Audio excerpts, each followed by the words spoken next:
नमस्कार, आप देख रहे हैं इंडिया टीवी। आपके साथ मैं हूं मीनाक्षी जोशी। दोपहर के 3 बजने वाले हैं। वक्त हो गया है राजधर्म का। क्या 2029 में देश की जनता प्रधानमंत्री के साथ साथ 31 मुख्यमंत्रियों का भी चुनाव करेगी? क्या 2029 के चुनाव में ही देश में वन नेशन वन इलेक्शन लागू होने वाला है?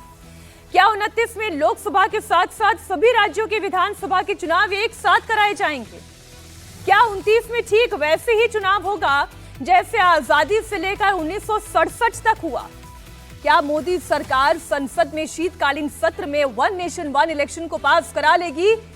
ये बड़ा सवाल है। आज तक पूरे देश का आप इतिहास देखेंगे तो 67 तक आप देखिए हमारे देश में इसी तरीके से चुनाव हुआ। लेकिन अब सवाल इसलिए है क्योंकि ये परिपाटी बदल गई है। क्या प्रधानमंत्री नरेंद्र मोदी ने 129वां संविधान संशोधन बिल को पास कराने के लिए जरूरी आंकड़े का इंतजाम कर लिया है? ये सवाल मैं इसलिए पूछ रही हूं क्योंकि अभी जो रिपोर्ट आई है उसके मुताबिक 2034 में एक देश एक चुनाव की जगह मोदी सरकार 2029 में ही लोकसभा चुनाव के साथ साथ 31 राज्यों के विधानसभा का चुनाव कराना चाहती है। आज चर्चा इसी बात पर होगी, क्या ये संभव है? अगर है तो कितने राज्यों में विधानसभा को कितने पहले डिसॉल्व करना पड़ेगा? प्रधानमंत्री ने इसके लिए क्या फॉर्मूला तैयार किया है? लेकिन उससे पहले अभी का अपडेट मैं आपको दे दूं। One nation one election bill यानी कि 129वें संविधान संशोधन बिल पर जॉइंट पार्लियामेंट्री कमेटी का मंथन जारी है। आज भी जेपीसी की बड़ी बैठक हो रही है जिसमें जेपीसी के अध्यक्ष पीपी चौधरी के अलावा जेपीसी के मेंबर, कांग्रेस महासचिव प्रियंका गांधी, उनके अलावा पूर्व केंद्रीय मंत्री, कांग्रेस के सीनियर लीडर पी चिदम्बरम हिस्सा ले रहे हैं। टीएमसी सांसद सागरिका घोष, एनसीपी शरद की सांसद सुप्रिया सुले भी हिस्सा ले रही हैं। विपक्षी दल वन नेशन वन इलेक्शन का विरोध कर रहे हैं। सरकार खुद पूछ रही है, पी चिदम्बरम जैसे एक सीनियर नेता से ये पूछ रही है कि भाई आप बताइए, आप सलाह दीजिए, आप सुझाव दीजिए कैसे हमारे देश में एक साथ चुनाव कराए जा सकते हैं।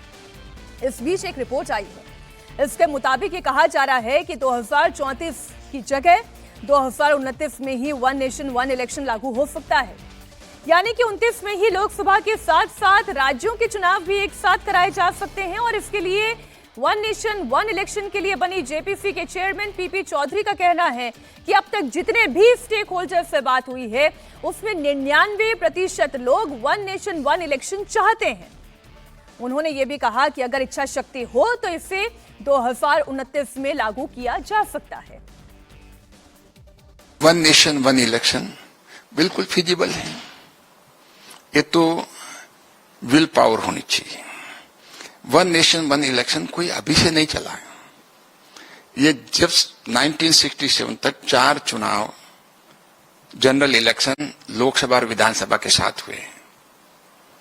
उसके बाद में कई बार सरकारें गिरने की वजह से, राष्ट्रपति शासन होने की वजह से, इमरजेंसी होने से, नए स्टेट बनने की वजह से कई कारण रहे हैं जो कि लोकसभा और विधानसभा के चुनाव अलग अलग होने लग गए। सिविल सोसाइटीज के लोग हैं, 99% वो चाहते हैं कि देश में लोकसभा और विधानसभा का चुनाव साथ में हो। अगर कानून 2028 में आ जाता है और 2029 में अगर कुछ राज्य साथ आते हैं तो उनके काउंसिल ऑफ मिनिस्टर पे निर्भर करता है। ये कमेटी को मैंडेट नहीं है, लेकिन उनकी डिस्क्रिप्शन है और भारत के संविधान में ये प्रावधान है। वो अपना हाउस डिसॉल्व कोई करना चाहें कुछ स्टेट तो कर करके इनके साथ आ सकते हैं, सारे चुनाव साथ ले सकते। लेकिन क्योंकि इनके चुनाव 5 साल के लिए हो रहे हैं या हुए हैं, इनको कमेटी के मैंडेट में ये नहीं कि उनका पीरियड कर्टेल करते हैं। लेकिन जब लॉ आ जाएगा उसके बाद में जो चुनाव होंगे वो उनका पीरियड कर्टेल होने का बिल में प्रावधान है और ये पार्लियामेंट पर निर्भर करता है। पार्लियामेंट इसको जब पास कर देती है तो ये लागू हो जाएगा। दरअसल प्रधानमंत्री नरेंद्र मोदी का मानना यह है कि देश की ग्रोथ इंजन को रफ्तार देने के लिए वन नेशन वन इलेक्शन बहुत जरूरी है। आइए जरा बड़ी स्क्रीन पर आपको लेकर चलती हूं। आजादी के बाद लोकसभा और राज्यों की विधानसभाओं के चुनाव भी एक साथ होते थे। चाहे 1952 की आप बात करें, 1952 के चुनाव या 1957 के चुनाव, 1962 का लोकसभा चुनाव भी विधानसभाओं के साथ ही हुआ। 1967 का चुनाव भी विधानसभा के साथ ही हुआ। लेकिन 1967 के बाद कुछ राज्यों की विधानसभाएं भंग कर दी गई, वहां पर राष्ट्रपति शासन लागू किया गया। 1972 का आम चुनाव भी समय से पहले ही कराया गया, जिससे एक साथ चुनाव कराने का ये साइकिल, ये चक्र टूट गया। अब ये कहा जा रहा है कि 2029 के लोकसभा चुनाव के साथ ही सभी राज्यों के विधानसभा चुनाव कराए जा सकते हैं। एक फॉर्मूला तैयार करने की कोशिश हो रही है। अब आपके मन में ये सवाल होगा कि अगर ऐसा होता है तो फिर क्या होगा। अब मैं वो फॉर्मूला आपको समझाती हूं। अगर ऐसा होता है कि लोकसभा और विधानसभा के चुनाव एक साथ हों, तो 23 राज्य ऐसे हैं जहां समय से पहले चुनाव कराने होंगे। अब समय से पहले चुनाव कराने वाले राज्य कौन से हैं? दिल्ली और बिहार में 2025 में चुनाव हो चुके हैं। ऐसे में ये वो दो राज्य हैं जो 2030 तक जिनका विधानसभा चुनाव का कार्यकाल है, लेकिन ये पहले करवाने पड़ेंगे। एक साल पहले चुनाव जहां करवाने होंगे उसका भी आंकड़ा आपके सामने रख देती हूं। जरा इस आंकड़े को जरा पॉज करके रखें।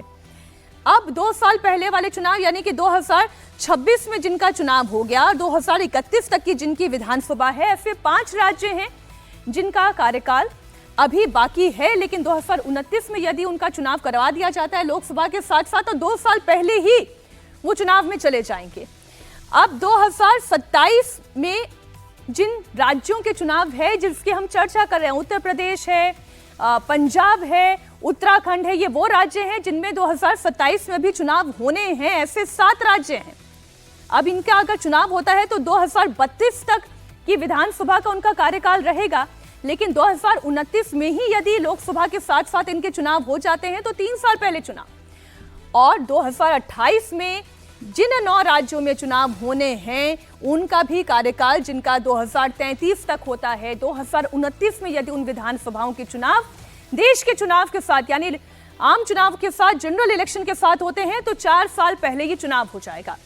अब प्रधानमंत्री नरेंद्र मोदी का मानना यह है कि बार बार इसी तरीके से अगर चुनाव होते रहे तो देश के विकास के इंजन की रफ्तार धीमी होती है।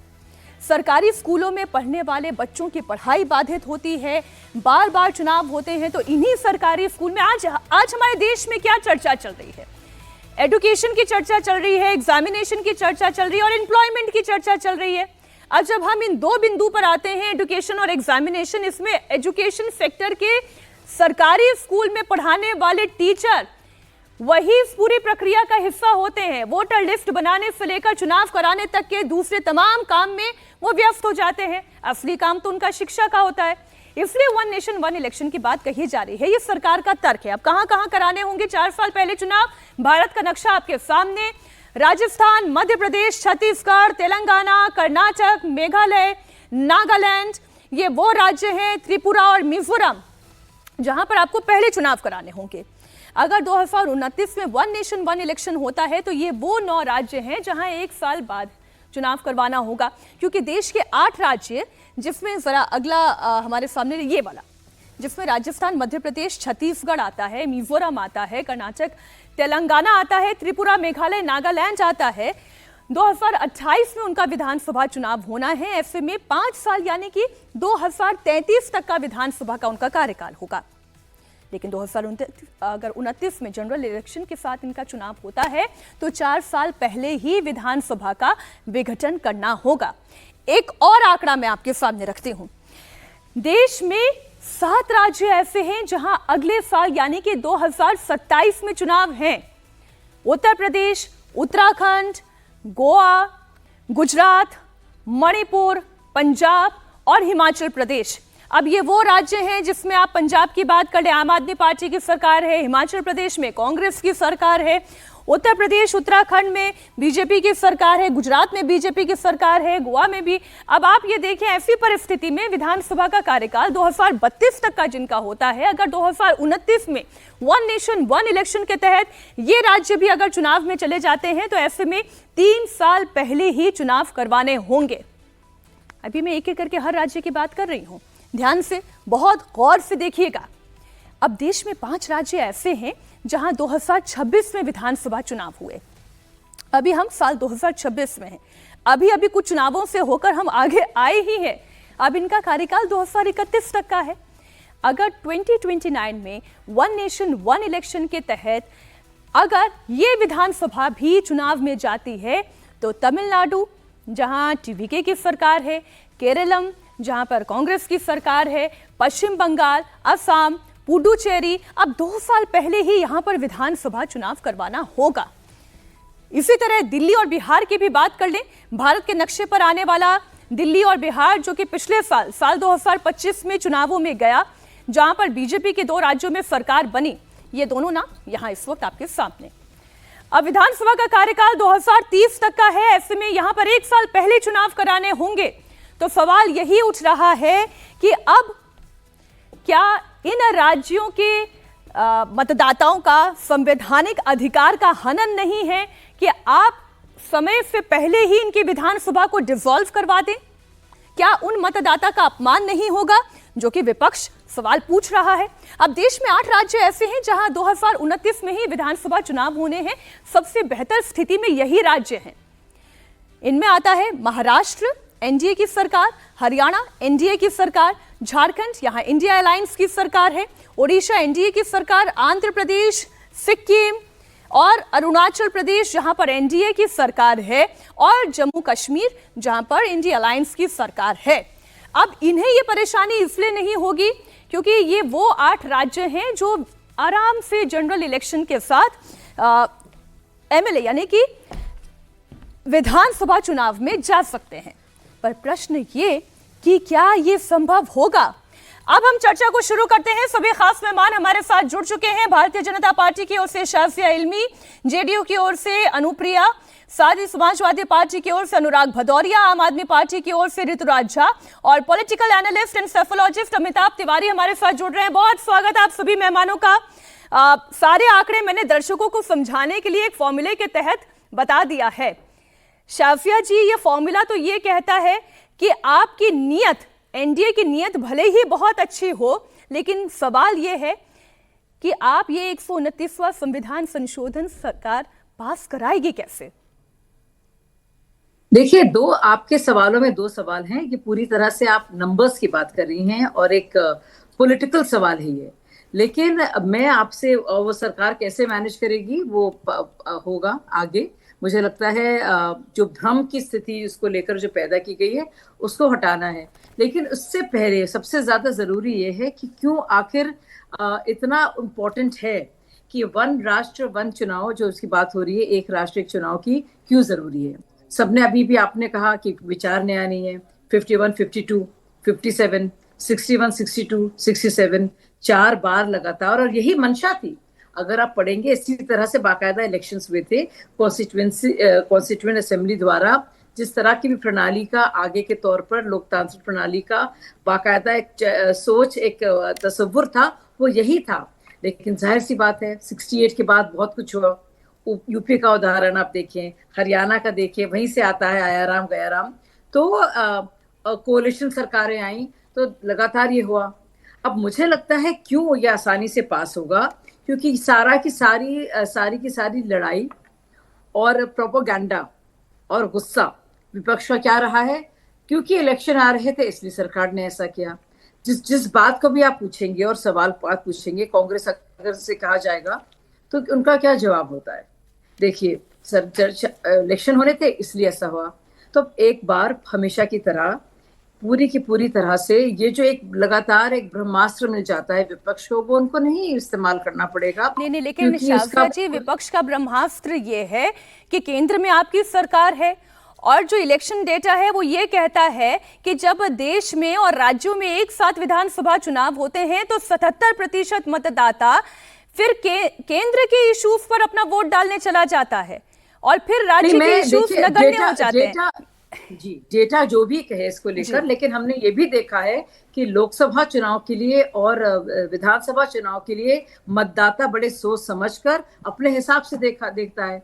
चाहे आप देखेंगे, चाहे प्रधानमंत्री जी का आप इलेक्शन देखेंगे 14 का, और आप देखेंगे आम आदमी पार्टी का दिल्ली में। मैं कह रही हूँ शाफिया जी, एक बार सबकी बात आ जाए, लेकिन चूंकि आपने ये बोला तो वो 77% का आंकड़ा मेरे जहन में आ गया। इस पर अमिताभ जी ज्यादा बेहतर बता पाएंगे, लेकिन उससे पहले मैं सारे पॉलिटिकल रिएक्शन ले लूं। अनुराग जी, एक और डेटा मेरे सामने है और ये अभी जो 2026 में ही 5 राज्यों में चुनाव हुआ है उसका इलेक्शन कमीशन ने डेटा जारी किया और वो ब्रेकअप ये कहता है तकरीबन 40,000 counting staff, 39,000 micro observer, 21,000 sector officer और 2.18 लाख BLO, और इसमें भी ज्यादातर सरकारी स्कूल के टीचर्स ये तैनात किए गए हैं। ऐसे में शिक्षा को अगर हम वाकई में पटरी पर लाना चाहते हैं तो वन नेशन वन इलेक्शन क्यों नहीं? देखिए, इससे शिक्षा का क्या मतलब मुझे समझ में नहीं आया। शिक्षा की हालत तो क्या, अगर वन नेशन वन इलेक्शन नहीं है तो क्या स्कूल में पानी भर जाना चाहिए? क्या बच्चों को बाहर आके उनको अपनी धरना प्रदर्शन करना चाहिए कि हमारे स्कूल में पानी भर जाता है, जाने का रास्ता नहीं है, टीचर नहीं है, बेंचेस नहीं है, स्कूल की हालत इतनी खराब है कि उनको जो मिड डे मील मिलता है वो ठीक नहीं मिल रहा है। ये वन नेशन वन इलेक्शन होने की वजह से तो ऐसा हो नहीं रहा है, सरकार की फेलियर की वजह से हो रहा है। सरकार फेल होती है, एक बात। दूसरी बात, भारतीय जनता पार्टी की सरकार से आपका हमारा ध्यान भटका रही है। अगर इनको कराना होता ना तो अब तक इन्होंने इसको बिल को लेके आते और इस पर चर्चा करवाते। चर्चा कराना नहीं चाहते। मैं इनसे पूछता हूँ, क्या 2027 में करा दीजिए? अभी चुनाव आने वाला है, एक साथ सबके चुनाव करवा दीजिए। किसने आपको रोका है? आप अपने सहूलियत के हिसाब से थोड़ी करेंगे। जब आपको सहूलियत होगी तब वन नेशन वन इलेक्शन लेके आएंगे, जब आपको सहूलियत होगी तब आप बात करने लग जाएंगे नहीं नहीं समाज के अंदर में हमें तो अब वन नेशन वन इलेक्शन की बहुत जरूरत है। ऐसा तो होता नहीं है। या जब आपको जरूरत होगी SIR लेके आ जाएंगे कि नहीं SIR की बहुत जरूरत है। ऐसा नहीं है। आप अपनी मनमर्जी चलाना चाहते हैं, क्योंकि आप देखते हो कि जब आप इलेक्शन हारने लगते हो, आपको लगता है आपकी पोजीशन खराब हो रही है, तो आप इलेक्शन कराने से बचते हो। करा दीजिए 27 में ना, पूरे देश में इलेक्शन करवा दीजिए। तब आप क्यों नहीं करवाना चाहते? आप इसी तरह हमने बोला महिला आरक्षण लागू कर दीजिए, तो भी आपने नहीं कराया, उसको भी टाल दिया कि नहीं नहीं नहीं पहले हम परिसीमन करेंगे, फिर हम उसके बाद डिलिमिटेशन करेंगे, उसके बाद महिला आरक्षण लागू करेंगे। हम तो कह रहे थे अभी 543 सीटें इसी पे महिलाओं को आरक्षण दे देते। अभी 2024 में चुनाव हुआ था तो महिलाओं का आरक्षण मिल जाता। अभी जो चुनाव विधानसभा हुए थे उनको ही मिल जाता, और अभी 2027 में आने वाला चुनाव है उत्तर प्रदेश में, उनको ही महिला आरक्षण मिल जाएगा। आप लागू कर दीजिए। क्यों नहीं लागू कर देते? बिल तो पास हो गया है। आप कंडीशन क्यों लगाते हैं हर चीज में? आपकी आदत होगी कंडीशन लगा के उसको ठंडे बस्ते में डालना। हर चीज में कंडीशन लगाते हैं आप, इसलिए आपकी ये जिम्मेदारी बनती है। अगर आपको बाकी वन नेशन वन इलेक्शन की चिंता है तो 2027 में करा दीजिए। अगर 27 में जनरल इलेक्शन और यूपी इलेक्शन एक साथ हो जाएं तो आप इसके लिए तैयार हैं? समाजवादी पार्टी इसके लिए तैयार है? मैं कहता हूं आप महिला रिजर्वेशन लागू कर दीजिए 2027 में, जो बिल पास है रखा हुआ है, जिसपे आप रोज सुबह शाम कानून निकालते रहते हैं कि नहीं विपक्ष नहीं होने देता। मैं आपके टीवी डिबेट में कह रहा हूं, डंकी की चोट पे कह रहा हूं, 2027 में जो 33% महिला आरक्षण है 543 सीट पे आप लागू कर दीजिए। वन नेशन वन इलेक्शन भी आप 2027 में लागू कर दीजिए। करिए आप। अब ठीक है, ये हो सकता है या नहीं, इसके कानूनी पहलू तो अमिताभ जी ही बताएंगे। मुद्दों से भाग रहे हैं आप, युवाओं की, छात्रों की जो समस्या है उससे भाग रहे हैं। किसान की यहाँ पे MSP गारंटी नहीं मिल रही है, किसान परेशान है, चीनी के दाम बढ़े हुए हैं, पेट्रोल डीजल के दाम बढ़े हुए हैं, मेथनॉल मिलाए जा रहे हो उसमें। आप इन सब मुद्दों से बचने के लिए सिर्फ नए एक सुसुरिया लेके आते हो और कुछ नहीं है आपको करना, वरना कहीं कुछ नहीं। ठीक ठीक। संसद का गणित, अनुप्रिया जी, हम भी जानते हैं कि संविधान संशोधन बिल को पास कराने के लिए अभी आपके पास नहीं है, लेकिन ठीक है, ज्वाइंट पार्लियामेंट्री कमेटी में यह बिल चर्चा में रखा जा रहा है, जिस पर ही PP चौधरी का कहना यह है कि 99% सहमति इस बात की बन रही है कि एक देश एक चुनाव हो जाना चाहिए। फायदे हम जान रहे हैं, लेकिन विपक्ष ये कह रहा है कि इतनी ही आपकी इच्छा है, मंशा है, तो 27 में लेकर आ जाइए। मीनाक्षी जी, अभी अनुराग जी ने कहा कि जब आपकी इच्छा होती है तब आप कोई भी नियम कानून लेके चले आइए। ऐसा नहीं है। मुझे लगता है कि वो देश के सभी व्यक्ति को भी और जितने भी राजनीतिक दल के प्रवक्ता, उनको पता है कि चर्चा 2023 से इस पर चल रही है। इस पे बाजाबता एक कमेटी बनी है और JPC है, जिसमें तमाम दलों के, मुझे लगता है कि भदौरिया जी की भी पार्टी के रिप्रेजेंटेटिव उसमें शामिल होंगे। उस पर चर्चा हो रही है और सभी दलों से पूछा जा रहा है। ये कोई थोपा हुआ कानून नहीं है, और ये क्यों होना चाहिए ये इनको समझ नहीं आ रहा है, क्योंकि इनका अपना एक पर्सपेक्टिव है। हमारा ये मानना है कि अगर वन नेशन वन इलेक्शन अगर होता है, इससे फायदा क्या है देश को और जनता को क्या फायदा होगा, या जनता के जो टैक्सेस है उसका कहां भुगतान होगा। आप इसमें देखेंगे कि जो कमेटी होती है, जो चुनाव आयोग होता है, और जो मशीनरी इस्तेमाल की जाती है, जो प्रशासनिक होते हैं, वो वैसे लोग होते हैं चुनाव आयोग के अलावा जो होते हैं, जो शिक्षा व्यवस्था को देख रहे होते हैं, या स्वास्थ्य व्यवस्था को देख रहे होते हैं, या जो आपके बिल्डिंग्स होते हैं, उन सारी चीजें इन्वॉल्व होते हैं। और एक ही राज्य में, जैसा कि मैं बिहार का उदाहरण देती हूँ, हमने 2024 का लोकसभा चुनाव कराया, 2025 का चुनाव कराया। लगातार एक वर्ष के गैप के बिना जो चुनाव होने से क्या होती है, प्रशासनिक व्यवस्था जो होती है पूरी तरह से चुनावी मोड में होती है। और प्रशासन जो सरकार जो कार्य कर रही होती है, जिसमें कि हम लोग कहते हैं कि इलेक्शन जब होता है उसमें आपको आचार संहिता लग जाता है। आचार संहिता लगने से क्या होता है कि जो सरकारी योजनाएं हैं वो बाधित। अनुप्रिया जी से संपर्क हमारा टूट गया है। मैं तो विपक्ष के द्वारा कनेक्ट हो गई है अनुप्रिया जी। जी आप अपनी बात पूरी कर लें।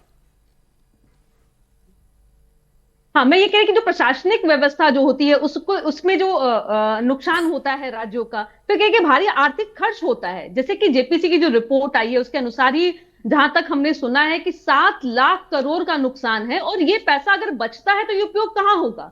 वो जनता के लिए काम आएगा, क्योंकि ये पैसे किसके हैं? जनता के पैसे हैं। और जो शासन होती है, प्रशासन होती है, आपको चुनाव भी याद होगा बंगाल का, जिसमें कहा गया कि नहीं, वहां की व्यवस्था को दुरुस्त करने के लिए जो प्रशासनिक व्यवस्था को तैनात किया गया, पुलिस बल को लगाया गया। एक बार चुनाव होने से, एक ही व्यवस्था होने से, और मैं तो कहूंगी विपक्ष के लिए अच्छा मौका है। लेकिन सवाल विपक्ष का ये नहीं है। सवाल विपक्ष का ये है कि आप डबल इंजन नहीं, एकमात्र इंजन से विधानसभा और लोकसभा दोनों में अपनी सरकार लाने के लिए एक उत्सित प्रयास कर रहे हैं। ये विपक्ष का आपके ऊपर आरोप है। मैं आऊंगी शाफिया जी, अनुप्रिया जी, आपको फिर से जवाब देने का मौका मिलेगा। ऋतुराज झा जी को भी मैं इन्वॉल्व कर लेती हूँ। अभी एक आंकड़ा मैंने अनुराग जी से सवाल पूछते हुए रखा था, 15 लाख पोलिंग पर्सनल ज्यादातर सरकारी स्कूल के टीचर्स हैं।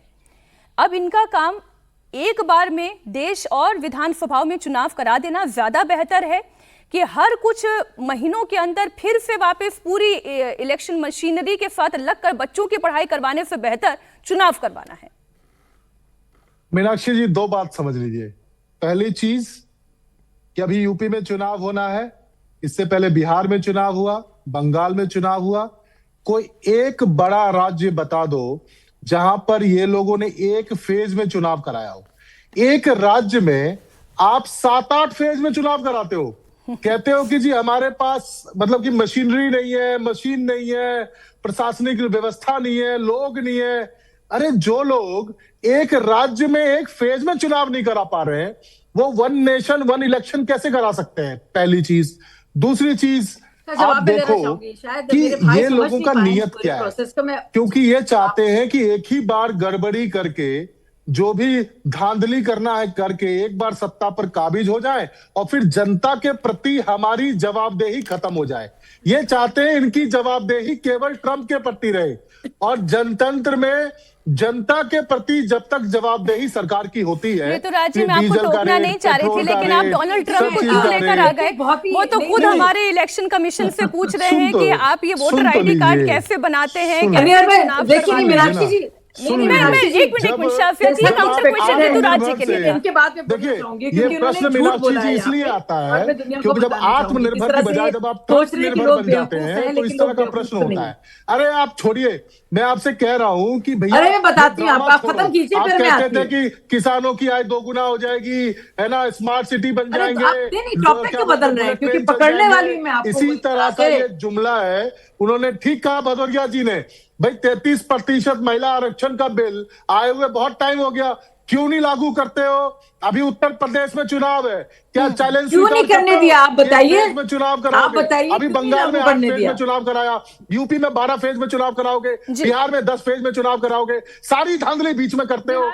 ये लोग कितने अच्छा, देखिए मैं जवाब दे रहा हूं। मैं आ रही हूं अनुप्रिया जी, शाफिया जी, हम विचलित नहीं होंगे, एक एक करके सबकी बात सुनेंगे। लोगों को बेवकूफ बनाना जानते हैं, लेकर लोगों को जो है सो बायोस्कोप दिखाते हैं। मैं पॉइंटेड एक्चुअली डिस्कशन करना चाह रही थी ऋतुराज जी, और आज तो आपको अनुराग भदौरिया जी की बात तो कुछ खास अच्छी लगेगी भी। संजय जी मुलाकात करके आए हैं अखिलेश जी के साथ, अब तो भले ही कांग्रेस पार्टी थोड़ी बेचैन हो रही होगी। ठीक है, अमिताभ जी को मैं इन्वॉल्व कर दूं। सिर्फ एक बार बता दीजिए कि क्या ये अन्ना हजारे आंदोलन से निकली हुई आम आदमी पार्टी की असलियत है। मैं शाफिया जी, जो लोग एक फेज में चुनाव नहीं करा पाते। ऋतुराज जी, अब आपकी बात आ गई, आपकी बात आ गई। अमिताभ जी को प्लीज लेकर आए।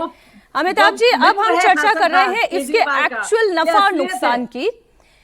सरकार इसे लाना चाह रही है, उसके पीछे वो अपने कुछ कारण बता रही है। विपक्ष इस बात को लेकर अभी सहमत नहीं है।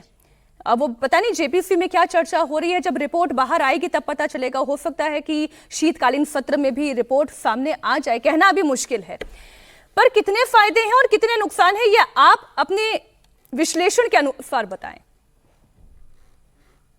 देखिए, मुझे लगता है कि जो सबसे बड़ा फायदा इसका है वो ये है कि जितने भी भारत में चीफ प्राइम मिनिस्टर तो एक ही हैं, जितने भी चीफ मिनिस्टर और कैबिनेट मिनिस्टर्स हैं भारत में, चाहे वो पक्ष के हों या विपक्ष के हों, वो सब लोग पॉलिटिकल कैंपेन करने से फ्री हो जाएंगे 5 साल।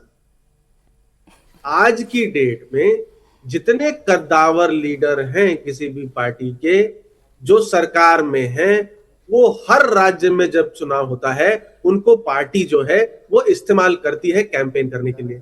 तो जैसा आप टीचर्स की बात कर रहे हैं, सिक्योरिटी पर्सनल की बात कर रहे हैं, हेल्थ केयर प्रोफेशनल्स की बात कर रहे हैं कि वो भी बार बार अपना जो समय है, उनका जो मूल काम है, उसको छोड़ करके चुनाव के कार्यक्रम में, चुनाव कराने में इस्तेमाल हो रहे हैं। उसी तरह से हमारी जो लीडरशिप है वो गवर्नेंस पे फोकस कर पाएगी, बार बार चुनाव नहीं होंगे। तो मुझे लगता है सबसे बड़ा फायदा जो है वन नेशन वन इलेक्शन का ये होने वाला है। दूसरा ऑफ कोर्स कॉस्ट एलिमेंट है ही कि भाई जब एक साथ चुनाव होगा तो उसकी वजह से कॉस्ट जो है वो कम होगा। ये तो टेंजिबल बेनिफिट्स है। और जैसे जैसे एक साथ चुनाव होगा तो जिस तरह से आचार संहिता लगती है, जिस तरह से स्टेट्स में गवर्नेंस पे इम्पैक्ट होता है, इन सब बातों का भी एक तरह से स्मूथनिंग हो जाएगी कहीं ना कहीं। और बार बार चुनाव से जो गवर्नेंस पे इम्पैक्ट पड़ता है उसका कहीं ना कहीं सोल्यूशन एक देखने को मिलेगा। अब इसके नुकसान देखिए ऐसा तो कोई नहीं है, लेकिन एक बात जरूर है जो आपने भी मेंशन करी है कि ग्लोबली जहां जहां भी साइमल्टेनियस इलेक्शन होता है, वन नेशन वन इलेक्शन यानी साइमल्टेनियस इलेक्शन होता है, वहां पर रिजल्ट एक जैसा आता है। यानी स्टेट्स या और सेंटर या जिस भी बॉडीज का इलेक्शन एक साथ होता है उसमें जनरली रिजल्ट जो है वो सिमिलर आता है। देखिए, भारत में ऑलरेडी अभी भी 4 राज्यों में साइमल्टेनियस इलेक्शन होता है। वो है आंध्रा, सिक्किम, ओडिशा और एक और राज्य है, आंध्रा, सिक्किम, ओडिशा और अरुणाचल प्रदेश। इन चारों राज्यों में अगर आप 2014 से लेकर के 2024 तक का रिजल्ट्स देखेंगे, यानी स्टेट में कौन सी पार्टी जीती जी। और उसी राज्य में किस पार्टी को ज्यादा लोकसभा सीटें मिली हैं, तो ये ट्रेंड आपको सेम मिलेगा। अगर भाजपा 2024 में ओडिशा में सरकार बनाने में कामयाब हुई है तो उसको लोकसभा में भी ज्यादा सीटें आई। मूल सवाल ये है कि किसका इंपैक्ट पड़ता है। लोकसभा का इंपैक्ट विधानसभा के चुनाव में पड़ेगा या विधानसभा का इंपैक्ट लोकसभा पे चुनाव में पड़ेगा, उल्टा भी पड़ सकता है। आपके ही जवाब से अगर मैं सवाल ढूंढूं तो यानी विपक्ष का डर वाजिब है, लेकिन क्या यही डर if one nation one election, अच्छा उल्टा भी पड़ सकता है? अच्छा, आप एक बात बताइए, जैसे मान लेते हैं 2019 आंध्रा का रिजल्ट, ठीक है, या उड़ीसा का रिजल्ट, वाईएसआरसीपी और बीजेडी ये दोनों दल किसी गठबंधन में नहीं थे, ना एनडीए में थे ना यूपीए में थे। तो अगर कोई वोटर 20 एमपी जिता रहा है बीजेडी के उड़ीसा में या 22 एमपी जिता रहा है वाईएसआरसीपी के, तो वो किस एंगल से जिता रहा है? उसको तो मालूम है कि ये किसी भी गठबंधन का हिस्सा नहीं है, और अगर ये चुन करके जाएंगे तो इनका काम नहीं होगा। तो मैं कह रहा हूं कि ये कोई डेफिनेट बात नहीं है कि लोकसभा का इंपैक्ट विधानसभा पे, विधानसभा रिजल्ट का भी लोकसभा पे इंपैक्ट पड़ सकता है, दोनों पॉसिबल। अब शाफिया जी, आपके ऊपर जितने अनुराग जी ने और ऋतुराज जी ने सवाल उठाए थे उस पर आप जवाब दे दें, फिर अनुराग जी मैं आपके पास आ रही हूँ।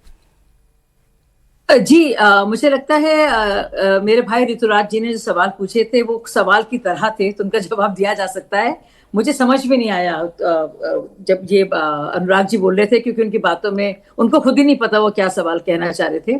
कितने सवाल थे, कितने जवाब थे, कितनी आशंकाएं थी, कितने दलीलें थी, कितना मजाक था उसमें। तो ऋतुराज जी ने जो बात कही, ऋतुराज जी आपने बड़े होशियारी से कहने की कोशिश तो की कि जब साथ साथ फेजेस में होते हैं तो एक साथ कैसे होंगे, तो उसी तरह से फेजेस में होंगे पर टाइमलाइंस एक रहेंगी, बजाय ये कि अलग अलग वक्त में हो तो टाइमलाइन नहीं। मुझे बोलने दीजिए एक एक करके, नहीं मुझे बोलने दीजिए, कैसे कराओगे ये मुझे बोलने दीजिए, मैं बता रही हूँ आपको कैसे तो इसको लेकर इलेक्शन कमीशन ने, मैं जवाब देना चाह रही थी आपकी बात का। जी, क्यों घबरा रहे हैं ऋतुराज जी? क्योंकि आपने थोड़ा बेवकूफ बनाने की कोशिश की, मैंने पकड़ लिया आपको। नहीं, तो बेवकूफ नहीं बना रहा, मैं फेजेस exact जो है बात पूछ वैसे रहा ही हूँ। रहेंगे, लेकिन देश की जनता टाइमलाइन पूछ रही है नहीं, आपसे। लेट्स डिस्कस दिस जवाब तो इवनली, सबको बराबर टाइम मिले, कोई एक दूसरे पर ना बोले। शासिया जी अपनी बात रख लें। तो बताइए, देखिए, कैसे मुझे कराएंगे? लगता है लोग चिंतित जब ज्यादा हो जाते हैं, जब उनकी थोड़ी बहुत उनको लगता है कि पोल खुल रही है, तो जो टाइमलाइंस है चाहे फेजेस के तहत हो या ना हो वही रहेंगी, लेकिन एक वक्त में होंगे, वो साइमल्टेनियस होंगे, वो हर साल, हर महीने, 4 दिन बाद, 6 महीने बाद नहीं होंगे, क्योंकि जी। इतनी ज्यादा वो श्रृंखला टूटी है 68 से लेकर अब तक अलग अलग राज्यों में, जैसा कि अभी भी अमिताभ जी ने सिखाया, बजाय 4 राज्यों के हर जगह होते हैं। वैसे ही एक और बात जो कह रहे थे कि हमने खुद देखा है, और दिल्ली में देखा है, छत्तीसगढ़ में देखा है, मध्य प्रदेश में देखा है कि एक साल के अंदर 6-8 महीनों के अंदर जो चुनाव होते हैं विधानसभा और लोकसभा में, तो अलग अलग उसके परिणाम आते हैं। तो ये भी सबने देखा है। तीसरी सबसे जरूरी बात, जो जनता के हित में प्रो गवर्नेंस सोचता है कि लोगों का नुकसान ना हो, जी। सिटीजन का नुकसान ना हो, सारा डेवलपमेंट की पूरी जो एक श्रृंखला है, जो पूरे सिलसिलेवार तरीका है, वो खत्म ना नहीं, हो, तो इस उसमें पॉइंट रुकावट पर ना आए, आपका तो टेक इसके जो है जरिए वो होगा। नोट कर लिया गया है। ये बात ठीक है कि लोकसभा का चुनाव हुआ, बीजेपी बम्पर सीटों के साथ सरकार में आई, लेकिन दिल्ली में आम आदमी पार्टी की सरकार आ गई, ऐसा भी होता है। एक बड़ी खबर दे दूं, फिर अनुराग जी आ रही हूं आपके पास। बड़ी खबर, वन नेशन वन इलेक्शन पर जेपीसी की बैठक खत्म हो चुकी है, और बैठक के बाद जेपीसी चेयरमैन पीपी चौधरी ने कहा है कि ज्यादातर स्टेक होल्डर्स एक साथ चुनाव के पक्ष में हैं। पीपी चौधरी ने कहा कि पी चिदम्बरम ने भी बैठक में अपनी पार्टी का स्टैंड रखा। आप सुने क्या कहा उन्होंने।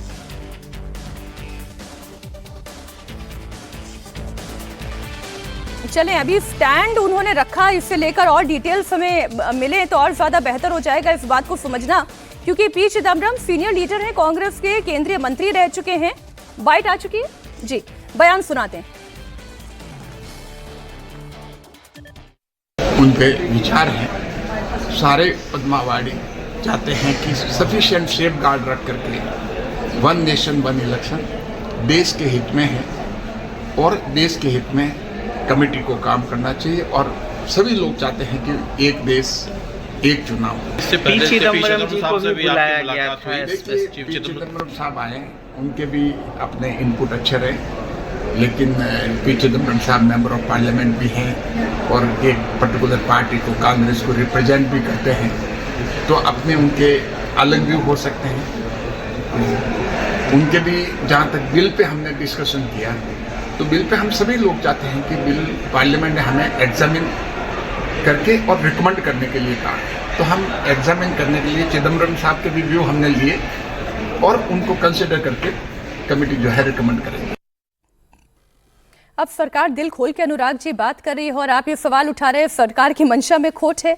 जी देखिए, सरकार की मंशा में अगर खोट नहीं होता तो सरकार चुनाव जीतने के चक्कर में एसआईआर हड़बड़ा के नहीं करवा सकती, जिस तरह से उसने बिहार में और पश्चिम बंगाल में करवाया। और जब जनगणना की बात आई तब वो नहीं करा पाए। तो जनगणना में आपने कहा था 2026 में करा लेंगे, उसके बाद हम डिलिमिटेशन करके महिला आरक्षण लागू कर देंगे, तो जनगणना तो आप नहीं करा पाए, लेकिन एसआईआर आपने फटाफट करवा लिया, चूंकि आपको सूट करता था, आपके हिसाब से आपको करवाना था, और माहौल बनाया कि नहीं हम घुसपैठियों को बाहर निकालेंगे। आप बता भी नहीं पाए आपने कितनी घुसपैठिए बाहर पश्चिम बंगाल से निकाल दिए या बिहार से निकाल दिए। आप चुनाव जीतने के लिए अपनी स्ट्रेटेजी अपनाते, क्योंकि जनता आपके साथ है नहीं, एक बात। दूसरी बात, जैसा कि ऋतुराज जी हमारे साथी भी कह रहे थे, और हमारा भी यही मानना है कि जब एक राज्य में आप एक चुनाव एक साथ करा नहीं पाते, उसके लिए आपको जीतने के लिए आप सामदंड भेद अपनाते हैं, 10 चरण, 5 चरण, 7 चरण, 8 चरण आप अपनाते हैं। तो 140 करोड़ के देश में एक साथ आप चुनाव कैसे करवाएंगे, इसकी रूपरेखा बता देते। तीसरी बात, आपने कहा इसमें इतने हेल्थ डिपार्टमेंट के लोग लग जाते हैं, इतने एजुकेशन डिपार्टमेंट के लोग लग जाते हैं, तो इसमें बड़ा हेल्थ डिपार्टमेंट सफर करता है, एजुकेशन डिपार्टमेंट सफर करता है। तो भाई चुनाव को ऐसे, जब हम यहाँ पे 12-12, 13-13 करोड़ रुपए बट्टे खाते में धन्ना सेठों के डाल के माफ कर सकते हैं, तो हम ऐसे सिस्टम भी डेवलप कर सकते हैं कि जिससे कि हमें इन लोगों को प्रभावित ना हो, हेल्थ डिपार्टमेंट के लोग, एजुकेशन डिपार्टमेंट के लोग, और हम एक ऐसी व्यवस्था बना लें जिससे चुनाव बड़ी सावधानी से और आसानी से हो जाए। तो पैसे भी जो आप कह रहे खर्च होते हो, वो भी उससे कम खर्च हो, क्योंकि आप तो बट्टे खाते में तो आप डाल रहे हो ना, तो आप वो बट्टे खाते में जो आप धन्ना सेठों को जब आप फायदा पहुंचाना चाहते हो, तब आपको वो खर्चा, वो जो आपने माफ किया पैसा, वो पैसा नहीं गिना जाता। तीसरी बात, मैं तो ये बोलता हूं कि आपने जैसे महिला आरक्षण में आपने एक लगाया ना, एक कहते हैं क्लॉज लगा के आपने रोका हुआ है बीजेपी वालों ने, जो लागू नहीं करवा पाए। अगर आपको इतना ही शौक था वन नेशन वन इलेक्शन, आप चाहते थे, होना भी चाहिए, क्योंकि आपको लगता है वन नेशन वन इलेक्शन में हम अगर हम करवा लें और हम किसी तरह से जो इनका होता ना तंत्रों का दुरुपयोग करके देश पे कब्जा कर लें, तो ये भी ठीक नहीं है। लोकतंत्र में जो सरकारें होती हैं, राज्य की अपनी समस्या होती है, केंद्र की अपनी समस्या होती है। राज्य की अपनी यहाँ पे नीड्स होती है, केंद्र की अपनी नीड्स होती है। अगर राज्य की नीड्स जो होती है उनकी एकदम अलग होती है, अलग अलग राज्यों की अलग अलग नीड्स हैं। ऐसा नहीं है कि बिहार की जो होगी वही उत्तर प्रदेश की, जो उत्तर प्रदेश की वही अरुणाचल की होगी, जो अरुणाचल की होगी वही असम की होगी। तो आपको राज्यों के बारे में भी अध्ययन करना है, राज्यों की समस्या को ही पढ़ना, उसके हिसाब से उनको भी जानना है। ये जो आप चुनौतियां कह रहे हैं, मैं उन चुनौतियों में एक और चुनौती जोड़कर अनुप्रिया जी आपके पास आ रही हूं। अब मैं जैसे बड़े संवेदनशील राज्यों को इसमें लेती हूं, अब यूपी हो, महाराष्ट्र हो, बिहार, बंगाल हो, अगर यहां पर आज अगर इलेक्शन कमीशन को एक साथ चुनाव कराने पड़े तो 30 लाख से ज्यादा ईवीएम और वीवीपैट की आवश्यकता हो जाएगी और 1 करोड़ से ज्यादा के कर्मचारियों की आवश्यकता हो जाएगी। ये तो वो लॉजिस्टिक्स है जिन पर की मैं बात कर रही हूं। इसमें भी अगर आप नक्सल प्रभावित इलाकों की बात करें, भले गृह मंत्री ये कह रहे हैं कि नक्सलिज्म को बहुत हद तक खत्म कर दिया गया है, लेकिन फिर भी अगर आप छत्तीसगढ़, झारखंड और मणिपुर, वहां पर आप ईसी के साथ अगर चुनाव कराना चाहें तो आप बहुत बड़ी सिक्योरिटी को, आपको सुरक्षा फोर्स को डिप्लॉय करना पड़ेगा। ऐसी परिस्थिति में ये कैसे होगा? एक लाइन ऐड कर दूं। मैं तो बस इतना कहना चाहता हूं, इतना कहना चाहता हूं कि आप पहले एक लाइन, मैं तो बस इतना कहना चाहता हूं, पहले आप राज्यों में जो राज्य हैं उनमें एक साथ एक डेट पे चुनाव करवा के दिखाओ तो सही, तब हम जानेंगे कि आप वन नेशन इलेक्शन करवाना चाहते हैं। पहले आप एग्जांपल क्रिएट करें। अब अनुप्रिया जी का मौका है, प्लीज उन्हें बोलने दें। देखिए मैं क्या बोलूं, मुझे आपने नक्सली, एक मिनट साझा जी मुझे समझ दीजिएगा, बोलना है जब साझा जी समय दीजिए। ये गलत बात है अनुराग जी, प्लीज अनुप्रिया जी का समय बोलने का। मीनाक्षी जी देखिए, बिहार की चर्चा हो रही है और मैं बिहार से बिलोंग करती हूँ, हमारी पार्टी जेडीयू बिहार में जो है, ये 2025 में चुनाव को बता रही हूँ कि जितना बड़ा राज्य है जहां पे एक साथ चुनाव कराना बहुत मुश्किल था, जबकि हमारी मांग थी कि 1 फेज में इलेक्शन हो। बिहार में ही संभव हुआ है, 2 फेज में इलेक्शन हुआ है। और 2025 का मैं बात कर रही हूँ, मैं बहुत पुरानी बात नहीं कर रही हूँ। देखिए समय के बाद में अब चुनावी व्यवस्था को दुरुस्त किया गया और नक्सलियों की बात की गई। बिहार आज नक्सल मुक्त हो गया है क्योंकि यहाँ की सरकार ने काम किया। और जो अगर मैं अमिताभ जी की बातों को मैं थोड़ा सा आगे एक्सटेंड करूं, क्योंकि उन्होंने कहा कि किसी भी जो मुद्दे हो सकते हैं वो राज्य के मुद्दे केंद्र पे हावी हो सकते हैं और केंद्र के मुद्दे राज्य पे हावी हो सकते हैं, अगर चुनाव एक साथ कराते हैं तब भी। इससे एक सरकार जो केंद्र में है उस पर प्रेशर होगी और खासकर डबल इंजन की सरकार, उन पर प्रेशर ज्यादा होगी, ना कि विपक्ष पे होगा। सरकार प्रतिबद्ध होगी कि उनको दोनों जगह इस तरह से रिप्रेजेंट करना होगा कि जनताओं को सुविधा होना मुख्यमंत्री चाहिए। अनुराग जी ये देखिए, ये पॉलिटिकल कमेंट है। अभी हम आपको लोगों ने गंभीर विषय पर बात नहीं अनुराग जी को आप तो ऐसे पार्टी बचा नहीं पाए आप। अरे बीजेपी वाले आपके मुख्यमंत्री हटा दिए। अनुप्रिया जी यू कंटिन्यू, अनुप्रिया जी आप कंटिन्यू करें प्लीज। मीनाक्षी जी को रोकिएगा, मीनाक्षी जी को रोकिएगा। देखिए जिनको जनता ने उखाड़ के फेंक दिया है वो हमसे सवाल पूछते हैं। आपको ये पता नहीं है, आपको ये पता नहीं, अनुराग जी को ये पता नहीं कि जनता क्या चाहती है। जनता ये चाहती है कि वैसे राजनेता और वैसे राजनीतिक दलों को हम दरकिनारा करें जिनके लिए परिवार मजबूरी है, जिनके लिए परिवार की आर्थिक बल मजबूती होती है। हमारे लिए तो जनता है। हमने तो अगर हमने अलायंसेस को बदला है, हमने हमेशा जनता को हमें प्राथमिकता दी है, जनता के हित के काम की है और इनको पता है समाजवादी पार्टी की। नहीं ये बात तो ठीक है अनुराग जी, जो अनुप्रिया जी कह रही हैं, कभी समाजवादी पार्टी के लिए हर फूल और हर रंग जरूरी था, गुलदस्ते में हर फूल और हर रंग की जरूरत थी, और आज आपको केवल आम आदमी पार्टी की जरूरत है। लगातार नया फॉर्मूला आप नहीं बता रहे। मैं ऋतुराज जी को मौका देना चाह रही हूँ। एक मिनट में समय दीजिएगा कि जो अपने पार्टी के विचारधारा पे स्ट्रिक्ट नहीं रह नहीं सकते, पीडीए का अर्थ बदल रहा है। आप अपना मुख्यमंत्री नहीं बचा पाए और हमसे बात कर रही लंबी। अरे आप पहले नीतीश जी को मुख्यमंत्री हटा दिया गया, उनको दिल्ली भेज दिया। यही समझिए कि इनके लिए मजबूती क्या है। ठीक है अनुप्रिया जी, जनता मजबूरी है। अनुप्रिया जी इतना धर्म संकट मत खड़ा करिए ना अनुराग जी के सामने। पी का मतलब अब वो क्या बताएंगे, पंडित बताएंगे या पीड़ित बताएंगे या परिवार बताएंगे? ऋतुराज जी मौका अब आपके पास है, विचार स्पस्ट नहीं है इनके बता पास देखिए, में, तो ये क्या कहेंगे? मीनाक्षी जी, हम तो ये सबको लेके दलीलें चलते पेश हैं, करते सारे हैं टी लेके और चलते इनको हैं, पता सारे है। डी को लेके साथ चलते हैं, सारे इसीलिए- ए को लेके इसीलिए साथ जनता ने चलते हैं, आपको आधी आबादी चुनाव भी हम अपने दिया। साथ रखते हैं। देखिए, आप ऋतुराज जी का आधी समय खा रहे हैं, आबादी, अनुराग जी। अल्पसंख्यक, आप अपने साथी को समझाएं, ऋतुराज जी, आप अपने साथी को समझाएं, वो आपका समय ले रहे हैं। आप तो हिंदुस्तान को बोलने दीजिए, कोई बात आप नहीं तो है। नफरत जनता फैलाते हैं, को साथ हम नहीं सबको रखती जोड़ के है। चलते हैं, हिंदू मुस्लिम सिख जनता ईसाई को अगड़ा साथ पिछड़ा नहीं रखती है, सब हम भाई भाई। पता अब है मुझे कि प्लीज आपने ऋतुराज जी को हमेशा- स्क्रीन पर जनता लेकर हम आए। सबको लेके चलेगा, ऋतुराज जी, जनता मैं है। देखिए संवेदनशील विषय मैंने उठाया है, मुझे ये बताएं कि ठीक है, आपको वन नेशन वन इलेक्शन की थ्योरी अभी समझ में नहीं आ रही है, लेकिन कभी तो हम वन नेशन वन इलेक्शन पर ही थे।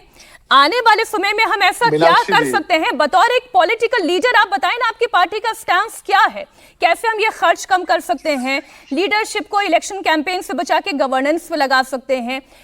मेडिकल स्कूल से जितने हमारे चाहे वो शिक्षक हो, ये कर्मी हो, उनको हम कैसे फिर उन्हीं के सेगमेंट तक मीनाक्षी जी, ला के रख मीनाक्षी सकते जी, हैं? जी, मीनाक्षी जी, देखिए सुनने में बहुत अच्छा लगता है वन नेशन वन इलेक्शन। कोई भी आदमी जब पहली बार सुनेगा उसको लगेगा कि ये होना चाहिए, लेकिन जैसा कि मैंने आपसे कहा, एक सिंपल सा प्रश्न का जवाब भी हमारी बहन साजिया इल्मी नहीं दे पाई कि कैसे चुनाव कराएंगे।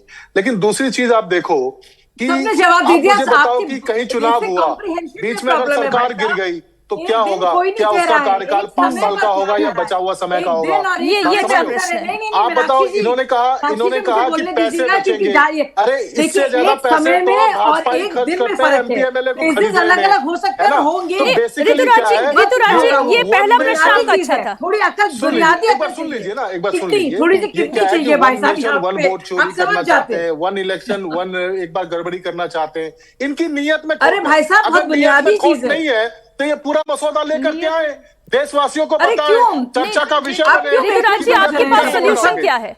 मैं जो सोल्यूशन लोग- ड्रिवन जो डिबेट में विश्वास मीनाक्षी करती हूँ, जी, पॉलिटिकल प्रवक्ता छीटाकशी कुछ में बोलेंगे नहीं। मीनाक्षी जी, और इनके- मीनाक्षी जी, इनके- एक मिनट, मैं आपसे अनुप्रिया फिर जी, कह रहा हूं, प्लीज।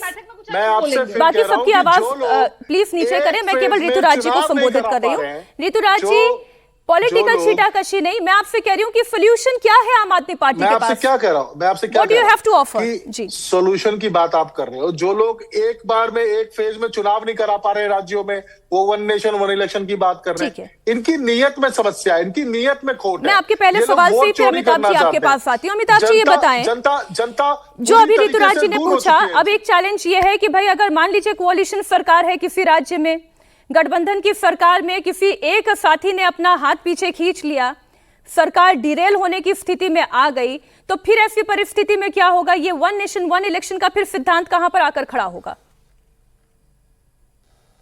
देखिए, वो जो राष्ट्रपति पूर्व राष्ट्रपति कोविंद जी के लीडरशिप में जो कमेटी बनी थी, उसकी जो रिपोर्ट है, उसमें आई थिंक दो सॉल्यूशंस दिए गए हैं ऐसे प्रॉब्लम के।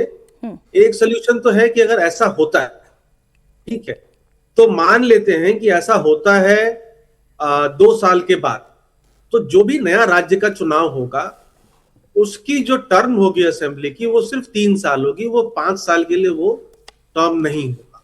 तभी जाकर के वो कोइंसाइड होगा हमेशा जो टेनर है लोकसभा का, ठीक है। दूसरी बात, ये एक्सेप्शंस और एबरेशंस की बात है, जरूर ऐसा होगा तो क्या होगा वो प्रावधान होना चाहिए। 2014 से लेकर के 2024 तक कितनी सरकारें भारत में बीच में गिर गई, ठीक है, या कितने जगह पर हंग असेंबली हुआ है भारत में। एक महाराष्ट्र का ही 2014 उदाहरण से आपके लेकर सामने रखूं सर। महाराष्ट्र में हमने देखा कि किनकी कोalition की सरकार थी और फिर क्या परिस्थितियां पैदा हुई। लेकिन सरकार बन गई ना, गिरी नहीं ना।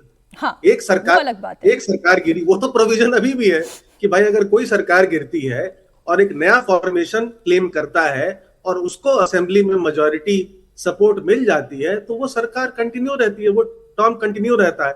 जब सरकार बन नहीं पाती, जब वो चली जाती है प्रेसिडेंट रूल में या गवर्नर्स रूल में, सस्पेंडेड एनिमेशन में, उस केस में आई थिंक प्रावधान यही है वहां पर कि दोबारा जब चुनाव होगा तो उसका टर्म जो है वो 5 साल का नहीं होगा, एक शॉर्टर टेनर होगा।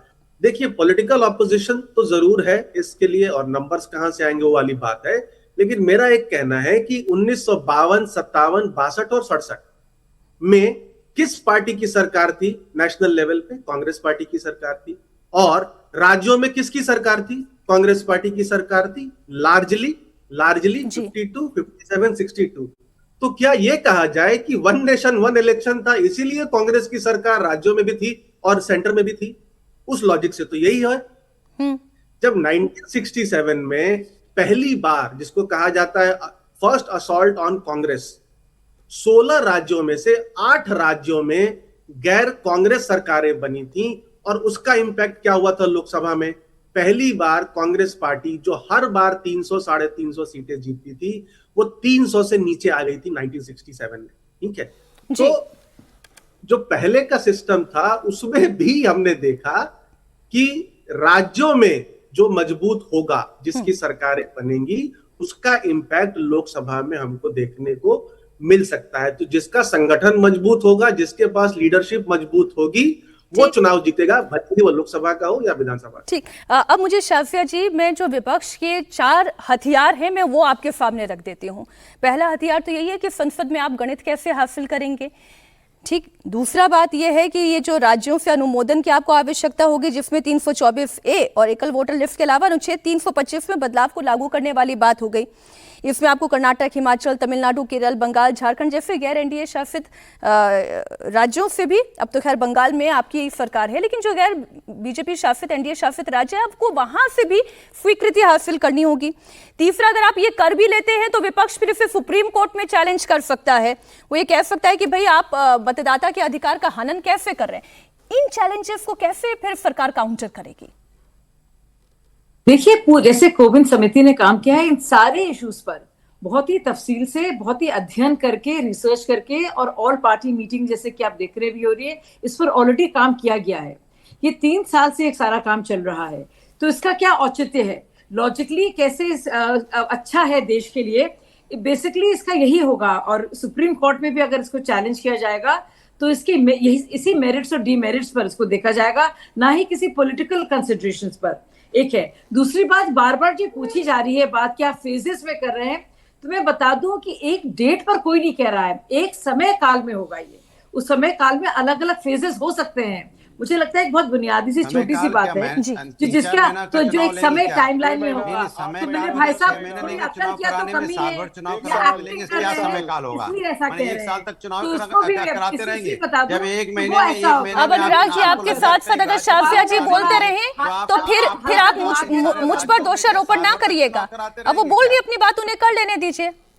नहीं कह रही कि टाइम लगेगा। देखिए, जो जैसे अंग्रेजी में कहते हैं ना, एम्प्टी वेसल, माने एक चुनाव कराने में इस देश के अंदर में 1 साल लेंगे, 2 साल लेंगे, हल्का भारी की जरूरत नहीं।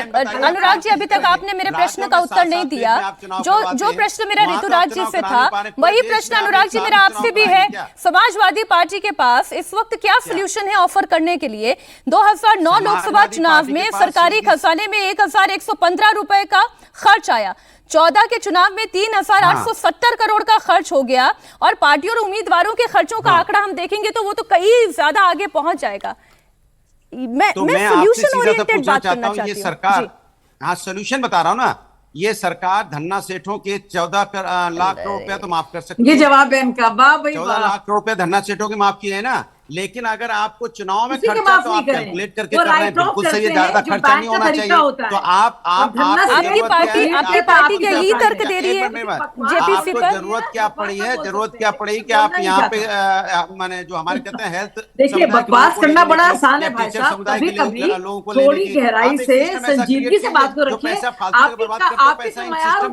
इंफ्रास्ट्रक्चर क्रिएट की है जिसका काम सिर्फ चुनाव कराने का रहेगा, जो पूरे 5 साल तक यही काम करता रहेगा। एम्प्लॉय नहीं, आप क्यों खनखनाते रहते हैं हल्के बर्तन की तरह? ऐसे एम्प्लॉय जनरेट क्यों खनखनाते हैं भाई साहब? थोड़ा सा गहराई, थोड़ा सा वजन, थोड़ी सी संजीदगी, थोड़ा सा अध्ययन, नहीं है। आप थोड़ा सा शोध, प्रदेश में तो चुनाव करा नहीं पा रहे। अमिताभ जी, कोई सोल्यूशन दिखता है आपको? ये तो पॉलिटिकल छीटाकशी एक दूसरे के ऊपर, कोई सोल्यूशन आपको दिखाई देता है? सरकार फंसने वाली है क्या? जेपीसी की रिपोर्ट अब सार्वजनिक होगी तब पता चलेगा। लेकिन जैसे हमने विमेन रिजर्वेशन बिल को देखा, अटक गया। जैसे हमने डिलिमिटेशन बिल को देखा, मॉनसून सत्र में आया ही नहीं। वन नेशन वन इलेक्शन, कई पार्टियां ये मानती हैं, वो विपक्ष की भी पार्टीज हैं, कि ये आवश्यक है बचत के लिए, लेकिन कोई सोल्यूशन नहीं दिखाई दे रहा है। देखिए, इस पे पॉलिटिकल कंसेंसस बनाना तो मुश्किल है, क्योंकि विपक्ष को ये लगता है कि अगर वन नेशन वन इलेक्शन होगा तो उसमें जो भी पार्टी सरकार में है, यानी भाजपा जो भी केंद्र सरकार में है, उसको फायदा होगा, क्योंकि जो स्टेट के इलेक्शंस हैं वो लोकल इश्यूज पे लड़े जाएंगे। तो जब तक कंसेंसस नहीं बनता, और क्योंकि इसमें कॉन्स्टिट्यूशनल अमेंडमेंट है, और मुझे लगता है कि कुछ अमेंडमेंट्स पर सारे विधानसभाओं का भी अप्रूवल चाहिए, कुछ अमेंडमेंट्स जो हैं इसमें जो उस रिपोर्ट में थे, और क्योंकि लगभग 7-8 राज्यों में गैर भाजपा या गैर एनडीए सरकारें हैं, तो इतना आसान नहीं है इसको। क्विक क्वेश्चन सर, 2029 में पॉसिबल है या नहीं? देखिए, जहां तक मैंने बिल पढ़ा है उसमें तो बिल जो पेश हुआ है उसमें 2034 से पहले ये चुनाव नहीं हो सकता, क्योंकि उसमें जो अपॉइंटेड डेट है, उसमें एक अपॉइंटेड डेट का कॉन्सेप्ट है। Appointed date is the first session of the next Lok Sabha. तो first session of the next Lok Sabha तो अगर 2029 में होगा तो वो तो मई होगा, मई 2029। और अगले 5 सात राज्यों का टेनर जो है वो मर्ज होगा 2029 लोकसभा के हिसाब से। बहुत बहुत शुक्रिया शाफिया जी, अनुप्रिया जी, अमिताभ जी, ऋतुराज झा जी, अनुराग भदौरिया जी हमारे साथ जुड़ने के लिए।